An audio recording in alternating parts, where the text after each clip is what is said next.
Hello दोस्तों, Jitu Sinha math classes में आपका दोबारा आज फिर से स्वागत है। और आज हम जो है आप लोगों के लिए एक नया चैप्टर लेके आए हैं, मतलब एक नया टॉपिक ही लेके आए हैं जिसका नाम है रीजनिंग। और रीजनिंग में एक चैप्टर हम लोग पढ़ेंगे जिसका नाम है सिटिंग अरेंजमेंट। और सिटिंग अरेंजमेंट से जितने भी एग्जाम होते हैं, खास करके बैंकों में जितने भी क्वेश्चन आते हैं सिटिंग अरेंजमेंट पर आते हैं लगभग। फिर आपको इधर अभी रेलवे में भी चालू कर दिया गया, ग्रुप डी का जो एग्जाम चल रहा है उसमें भी सिटिंग अरेंजमेंट पूछा जा रहा है, एसएससी में आता है। तो चलिए इसको स्टार्ट करते हैं। सिटिंग अरेंजमेंट होता क्या है, चलिए देखिए। सिटिंग अरेंजमेंट में जो है दो तरह के प्रश्न पूछे जाते हैं। एक पूछा जाता है बेंच पर बैठने पर आधारित, है ना, बेंच पर, ठीक है। और दूसरा जो होता है एक पूछा जाता है वृत्त पर आधारित प्रश्न, ठीक है। वृत्त हो गया या फिर आयत हो गया आपको, या फिर वर्ग हो गया, ठीक है। इस पर बैठाया जाता है। तो बेंच में क्या होता है, सीधा सीधी बैठाया जाता है ऐसे, ठीक है। और वृत्त में जो है ऐसा बैठाया जाता है, वृत्त हो गया। फिर अगर आप बात करें वर्ग का बात करें तो ऐसा बैठाया जाएगा।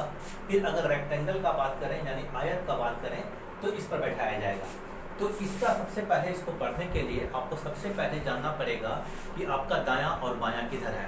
तो आपको अगर ऐसा क्वेश्चन पूछा जाए दायां बायां का, तो इसको सर समझिए आप पहले। तो चलिए सिटिंग अरेंजमेंट जो है हम लोग स्टार्ट करते हैं। पहला वृत्त पर आधारित प्रश्न यानी सिटिंग अरेंजमेंट इन अ सर्किल। तो सर्किल का दायां बायां कैसे होता है, देखिए इस पर जो क्वेश्चन आएगा इस पर बोलेगा कि 5 मित्र जो हैं एक गोलाकार टेबल पर बैठे हुए हैं या गोलाकार मेज पर बैठे हुए हैं, जिसका मुंह केंद्र की ओर है या फिर जिसका मुंह केंद्र से बाहर की ओर है। ऐसा भी क्वेश्चन आता है कभी कभी, लेकिन ज़्यादातर जो प्रश्न पूछे जाते हैं वो केंद्र की ओर मुंह करके ही क्वेश्चन पूछे जा रहे हैं, ठीक है। तो केंद्र इसका कोई भी सर्किल है तो सर्किल का जो सेंटर होगा ये केंद्र यहाँ होगा। और मान लीजिए इसमें 6 व्यक्ति बैठा हुआ है, एक व्यक्ति यहाँ बैठा हुआ है, एक व्यक्ति यहाँ, 2 3 4 5 और 6, चलिए व्यक्ति बैठ गया। और सब जो है केंद्र की ओर मुंह करके बैठा हुआ है। यानी केंद्र की ओर मुंह करके का मतलब क्या हुआ, आप लोग टेबल पर जब डाइनिंग टेबल पर खाना खाते हैं, एक मान लीजिए गोलाकार टेबल है तो आप कुर्सी लगा के इसके इधर मुंह करके खाते हैं, ये इधर खा रहा है इधर खा रहा है, सबका मुंह एक तरफ है, ठीक है। तो इसी को कहेंगे केंद्र की ओर, सेंटर की ओर करके मुंह करके बैठा हुआ है। तो इसमें क्या करना है आपको, इसमें जब ऐसे सवाल को आप बनाइएगा तो खास करके इसमें जो आपको लैंग्वेज दिया रहेगा, जैसा भी कितना लंबा लैंग्वेज या बड़ा लैंग्वेज दिया रहे, तो सबसे पहले आप उसको इसमें एक ऐसा बात उसमें छिपा रहेगा जो कि परफेक्ट होगा और एक बैठने का व्यवस्था एकदम सही दिया रहेगा। तो सबसे पहले उसको बढ़िया से पढ़ेंगे क्वेश्चन को, फिर उसके बाद उसको जो है जो एकदम परफेक्ट का जो चीज़ होगा उसको उठाएंगे, उसके अनुसार उसको बैठाएंगे। तो अब यहाँ देखिए दायां बायां का थोड़ा सा प्रॉब्लम होता है कि दायां किधर होगा था तो बायां किधर होता है। देखिए आपके सामने आपके बोर्ड है, ठीक है, और आपके सामने आपका कॉपी रहेगा। तो दायां जो होगा दायां चलेगा ऐसे, ठीक है, दायां चलेगा ऐसे, ठीक है। और बायां जो होगा बायां चलेगा ऐसे, ध्यान रखना है, बायां, ठीक है, दायां बायां। यानी जो क्लॉकवाइज चलेगा, क्लॉकवाइज घड़ी ऐसे चलता है वो बायां, और एंटी क्लॉक जब चलेगा तो दायां चलेगा। यही लेफ्ट और राइट बैठाने का यहाँ फेरा है, ठीक है। तो क्वेश्चन जैसे मान लीजिए 6 गो मित्र है, एगो बी, ए है, बी है, सी है, डी है, ई है और एफ है। ये चारों बैठे, ये 5 गो बैठे हुए हैं। तो आपसे अगर पूछ दिया जाए कि बी के बाएं कौन है, तो देखिए बी के बाएं सी है, इधर चलेंगे ऐसे चलेंगे क्लॉकवाइज तो बाएं, ठीक है। सी के बाएं कौन है तो डी है, डी के बाएं कौन है ई है, ई के बाएं कौन है एफ है। लेकिन यही क्वेश्चन पूछ दिया जाए कि बी के दाएं कौन है तो बी के दाएं ए है, बी के दाएं दूसरा कौन है तो एफ है, बी के दाएं तीसरा कौन है तो ई है। तो इस तरह से हम दायां बायां करके इसको व्यवस्थित करेंगे, ठीक है। तो चलिए स्टार्ट करते हैं। इस पर जो भी क्वेश्चन एग्जाम में पूछे जाते हैं उस पर देखते हैं हम लोग। तो चलिए पहला क्वेश्चन देखते हैं। चलिए देखिए आपके स्क्रीन पर ये पहला क्वेश्चन है और इसको समझ के बनाना है। और पहले इसके लैंग्वेज को क्या कहता है पहले इसको बढ़िया से समझिए। एक गोलाकार सर्किल बनाइए और जैसे जैसे बोला है दायां बायां उससे इसको बैठाइए, आराम से इसका आंसर बन जाएगा। तो चलिए शुरू करते हैं हम। देखिए बोलता है कि 6 लड़कियां एक वृत्ताकार घेरे में बैठी है। कहाँ बैठी है, वृत्ताकार घेरे में बैठी है। एक बात यहाँ थोड़ा सा छूट गया है कि सबका मुंह केंद्र की ओर है। मुंह किधर है, केंद्र की ओर है, यहाँ लिख लीजिए वो बात, ठीक है, केंद्र में है। तो 6 लड़कियों को बैठाइए। सबसे पहले आप ये जो है 6 लड़की को बैठाना है। तो 6 लड़की को बैठाना है तो मान लीजिए ये सर्किल है और 6 लड़की इस पर बैठेगी, 1 2 3 4 5 6। और सबका मुंह जो है केंद्र की ओर है, सब मुंह इधर जो है केंद्र की ओर करके बैठी हुई है ऐसे, ठीक है। चलिए बैठ गई है। अब इसको व्यवस्थीकरण करना है। बोलता है कि पुतुल, एक लड़की है जिसका नाम है पुतुल। पुतुल जो गुड़िया के बाईं ओर बैठी है। देखिए क्वेश्चन को ध्यान से समझिए। पुतुल जो है गुड़िया के बाईं ओर बैठी है, यानी गुड़िया को आप पकड़िए, गुड़िया को आप पकड़िए, गुड़िया को यहाँ बैठा दीजिए, ठीक है। गुड़िया बैठ गई तो पुतुल गुड़िया के क्या है, पुतुल जो है जो गुड़िया के बाईं ओर है, तो गुड़िया के बाईं ओर है, तो गुड़िया के बाईं ओर पुतुल कहाँ बैठेगी, यहाँ बैठेगी। ध्यान दीजिएगा, पुतुल क्योंकि जब इधर बैठाते हैं तो बाईं ओर बैठाते हैं, तथा रश्मि के दाईं ओर है, यानी पुतुल जो है गुड़िया के बाईं ओर और रश्मि के दाईं ओर है। तो रश्मि के दाईं ओर है तो रश्मि को यहाँ आप बैठाइए। देखिए रश्मि के दाईं ओर पुतुल हो गई या गुड़िया के बाईं ओर पुतुल हो गई, बैठ गई है। चलिए हाँ, तथा रश्मि के दाईं ओर है। पुतुल के सामने अवंतिका बैठी है। अब देखिए पुतुल यहाँ है और इसके जस्ट सामने अवंतिका बैठी है, अवंतिका बैठी है, ठीक है। अवंतिका बैठी है, बैठ गई। हाँ, तो पुतुल के सामने अवंतिका है। अवंतिका मेघा के बाईं ओर है, मेघा के बाईं ओर है, तो मेघा को आपको यहाँ बैठाना पड़ेगा, तब न अवंतिका इसके बाईं ओर बैठेगी। देखिए मेघा अवंतिका के बाईं ओर बैठी, क्लियर है।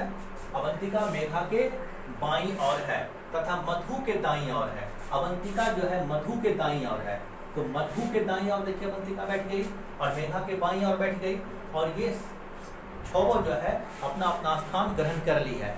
तो क्वेश्चन में क्या पूछा जा रहा है कि मधु के सामने कौन बैठी है। अब देखिए मधु कहाँ है, मधु यहाँ है, और मधु के सामने ठीक रश्मि बैठी हुई है। और हमारा जो ऑप्शन है ए रश्मि, बी नंबर में पुतुल, सी नंबर में गुड़िया और 3 नंबर में अवंतिका, तो हमारा आंसर हो जाएगा रश्मि, ठीक है। तो देखिए कितना आसान से बैठा और इसका आंसर हो गया, ठीक है। चलिए नेक्स्ट सवाल देखते हैं। चलिए नेक्स्ट सवाल देखिए, अगला सवाल क्या बोलता है, ध्यान से समझिएगा इसको। और जो भी बात इसमें परफेक्ट है, जो भी लगता है कि निश्चित बैठा हुआ है, उसको सबसे पहले पकड़ने का कोशिश कीजिए और उसको एक वृत्त में बैठाइए, उसके बाद उसका दायां बायां करिए, सब अपने आप बैठ जाएगा, ठीक है। चलिए बोलता है 5 व्यक्ति ABCD E और F जो ABCD और E जो है वृत्त में केंद्र की ओर मुंह करके बैठा है। चलिए कहाँ बैठा हुआ है, तो 5 को व्यक्ति बैठाइए, ये हो गया वृत्त, ठीक है। वृत्त में 5 को व्यक्ति बैठा हुआ है, 1 मान लीजिए, 2 मान लीजिए, 3 मान लीजिए, 4 मान लीजिए, चलिए 5 यहाँ बैठा हुआ, ठीक है। चलिए बैठ गया। C, आप देखिए पकड़िए बात को, C D के बाएं बैठा है। C जो है किसके बाएं बैठा है, तो D के बाएं बैठा है। C D के बाएं बैठा है, तो D अगर यहाँ रहेगा, कहीं भी आप बैठा सकते हैं, कोई दिक्कत नहीं, क्योंकि हमको परफेक्ट बात मिल रहा था तो अपने सामने रखें, ठीक है। C D के बाएं बैठा है, तो देखिए C यहाँ बैठेगा, D के बाएं बैठा है, क्योंकि बाएं ऐसे हम चलते हैं तो बाएं चलते हैं, और ऐसे हम चलते हैं तो दाएं चलते हैं, ठीक है। चलिए C D के बाएं बैठा है, C जो है D के बाएं बैठा है। E A और B के बीच बैठा है। E जो है ना, देखिए अब E जो है E और B के बीच बैठा है, तो देखिए 3 जगह खाली है, यहाँ 1 जगह खाली है, 2 जगह खाली है, 3 जगह खाली है, और 2 आदमी बैठ चुका है। और E को जो बैठाइएगा वह AB के बीच में बैठेगा, तो हो सकता है A यहाँ हो, B यहाँ हो, मे बी, क्योंकि ये कंफर्म नहीं है, ये कंफर्म नहीं है कि, लेकिन हाँ एक बात कंफर्म है कि E जो बैठा है ना, A और B के बीच में बैठा है, ठीक है। तो हो सकता है A यहाँ भी हो, यहाँ भी A हो, यहाँ B हो, तो यहाँ भी B हो। ये इंफॉर्मेशन अभी करेक्ट नहीं है, लेकिन आगे पढ़ते हैं। E A और B के बीच बैठा है, E A और B के बीच बैठा है तथा A के दाएं बैठा है, यहाँ कर दीजिए एक लाइन, तथा A के दाएं बैठा है। तो A के दाएं बैठा है, इसका मतलब A यहाँ होगा और B यहाँ होगा, ध्यान से समझिएगा। और E जो है A और B के बीच बैठा तथा A के दाएं बैठा है, तो A के दाएं बैठ गया, B का जगह खाली था यहाँ बैठ गया, अब ये कंप्लीट बैठ गया। तो बोलता है क्वेश्चन में कि B के ठीक दाएं कौन बैठा है। अब देखिए B के ठीक दाएं, तो दाएं कैसे चलेंगे, दाएं ऐसे चलेंगे, तो B के ठीक दाएं कौन बैठा है, C महाराज बैठा है, और हमारा आंसर D में C हो गया, ठीक है।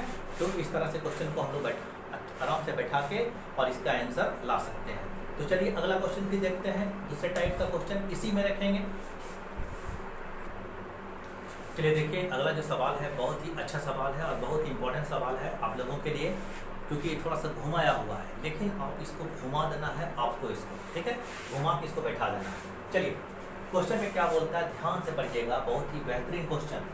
बोलता है कि ABCD तथा E 5 लड़के एक वृत्ताकार पार्क में केंद्र की ओर मुंह करके बैठल है।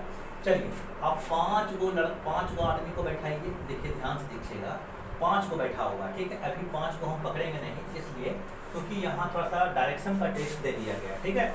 तो आपको याद रखना है कि जब मैं आप डायरेक्शन टेस्ट आप लोग बनाया होगा तो ऊपर में नॉर्थ होता है, ठीक है, नीचे साउथ होता है, इधर जो होता है वो होता है ईस्ट, इधर होता है वेस्ट।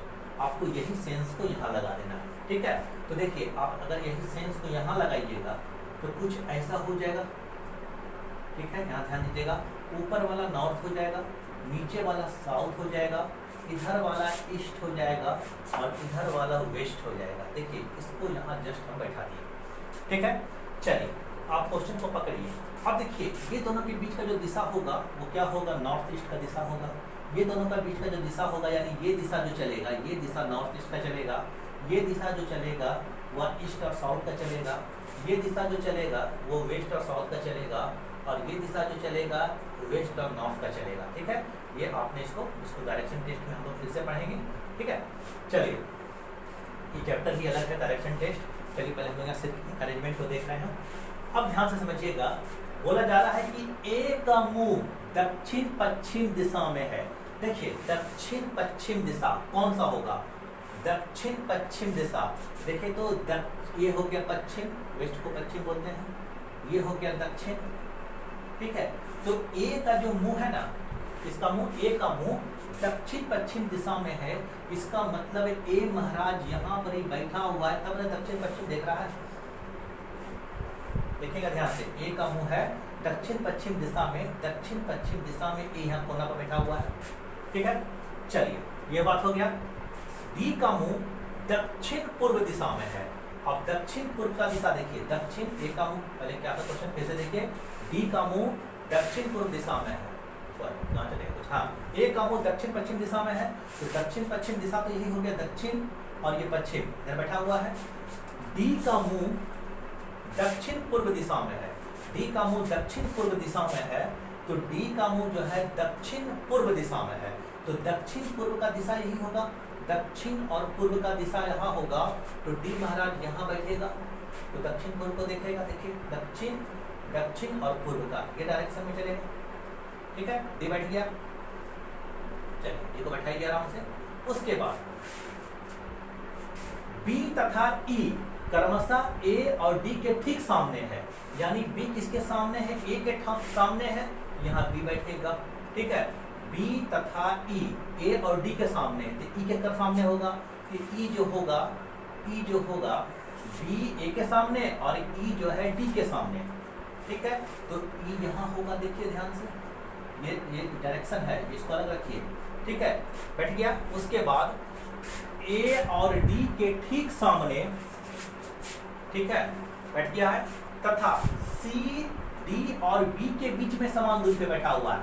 सी जो है ना, डी और बी के बीच में समान दूरी पे बैठा हुआ है, तो देखिए सी जो है डी और बी के समान दूरी पर है, तो डी भी यहाँ है और बीचे में बैठा है सी, तो बीच में जब बैठा हो देखिए इसका दूरी ठीक इधर से, देखिए दोनों का दूरी समान है, यानी यहाँ कौन बैठेगा, यहाँ सी बैठेगा। तो देखिए 5 मित्र बैठ चुका है, ठीक है, ए बैठ गया, बी बैठ गया, सी बैठ गया, डी बैठ गया, ई बैठ गया, ठीक है। अब आपसे क्वेश्चन क्या कर दिया गया, क्वेश्चन कर दिया गया कि सी का मुंह किस दिशा में है। देखिए सी महाराज बैठा इधर केंद्र की ओर करके, और वो देखिए पूरब को देख रहा है, किसको देख रहा है, तो ये पूरब दिशा को देख रहा है, तो पूरब दिशा को देख रहा है, इसका मतलब सी का मुंह जो है पूरब की ओर है, हमारा ऑप्शन नंबर डी है। तो इस तरह से क्वेश्चन को बढ़िया से समझ के आप लोग इसको एनालाइज करिए और बनाइए बढ़िया से। डायरेक्शन टेस्ट जो होता है वो सबसे हल्का होता है, हाँ, लेकिन एग्जाम में ये अगर क्वेश्चन आता है तो ये बहुत, अगर आप प्रैक्टिस नहीं करते हैं तो आपके लिए बहुत भारी है, लेकिन आप जितना से जितना ज़्यादा प्रैक्टिस कीजिएगा उतना ये आसान है। ठीक है। और कितना से कोशिश कीजिए कम से कम समय में इसको व्यवस्थित करके बैठाने का कोशिश कीजिए, ठीक है। और ऐसे प्रश्न एग्जाम में भी, ग्रुप डी के एग्जाम में 3 से 4 क्वेश्चन पूछे जा रहे हैं, तो आप लोग इससे फोकस कीजिए। और अगला जो वीडियो हम फिर लेके आएंगे, इस पर और भी क्वेश्चन देंगे अभी हम, ठीक है। आज अब 3 क्वेश्चन इस पर दिए, इसको समझिए। और हमारे चैनल को आप, अगर मेरा चैनल आपको अच्छा लग रहा है तो कृपया हमारे चैनल को सपोर्ट कीजिए, सब्सक्राइब कीजिए, दोस्तों में शेयर कीजिए और बेल आइकन को दबा दीजिए, ताकि मैं जो भी वीडियो डालूँ वो आप तक आसानी से पहुँच जाए। आज के लिए इतना ही, धन्यवाद। अगला वीडियो फिर लेके हम आते हैं आप लोगों के लिए।